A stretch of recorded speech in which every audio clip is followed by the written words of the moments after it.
دوای چەندین کابینەی حکومی و چەند خولێکی پەرلەمانی کوردستان و ئەزمموی 26 ساڵی حکومڕانی هەرێم کەسی تا ئێستا گرفتی کەماوی لە سنووری سەمسەماڵ و ناحیەی شۆڕش سارەسەر نەکراوە. حەفدە ڕۆژە ناحیەی شۆڕش ئاوی نەهاتووە هەر لە زووشۆ ئەم وەزع هەیە داوامان لە حکوومەتش هەیە ئەممان بۆ چارەسەکار چاوگەش بە مێژووی شۆڕشا بخشێنێ بزانێ شۆڕش چی کردووە و خزم گوزارەکەشی چییە. حتا بڵێ بێ ئاوین زۆر بێ ئاوین تابان نیەمە لە دستان 12 ڕۆژارێت و بەم دستانە ئاوت بۆ دیت 12 ڕۆژارێ کاکە لە چلەی دستانای هاوین قورتوێ بکەینە سەر خۆمانە بۆ خاترخوا دوایەوە کاکە حتا بڵێ بێ ئاوین بێ ئاوەکەی شیە کاکەت بەدەبە دەبێ بچین بۆ مەشروعانە ئاو بێنی سەوەرن سی تەنکیەکان کردن یەک قەترە ئاویتیان نیە ناچارین چونکە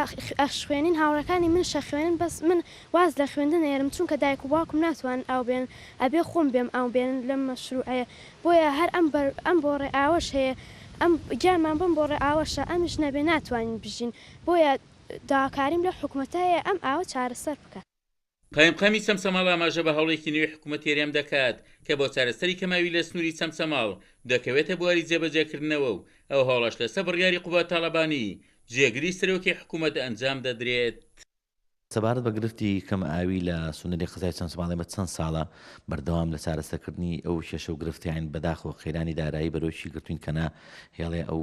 پرۆژە استراتیجی گفتە بە سەمسەماڵ بکرێ بەڵام بە سوپاس و هەوڵ و هیمەتێکی جدی دراوە لەلایەن بەڕێز کاخوبات جێگری سەرۆکی ئەنجومەنی وەزیرانەوە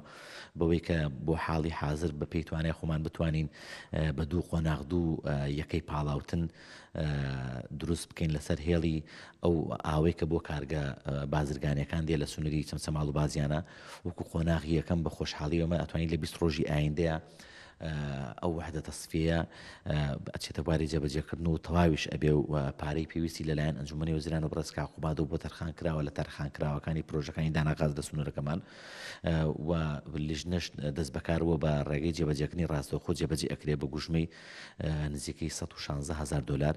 بۆ قۆناغی دوای ئەوەش هەر لەلایەن بەڕێز کاخوباتەوە کە هیمەتی کردووە بۆی کە گروپی کۆمپانیەکانی قێوان و گروپی ماسش ڕەزامەند بن بەوەی کە یەکەیکی پاڵاوتن هەر لە هەمان شوێن لە بازیان دابندێ بە ئەم دوو یەکەی ئەتوانێت چارەسەری لە 140 بێئاوی لە سنووری قزای سەمسەماڵ و ناحیەی شۆڕش بکرێ.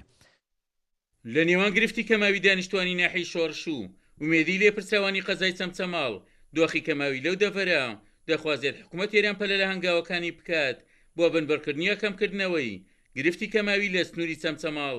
عومەر غەریب، کورسات نیوز، سەمسەماڵ.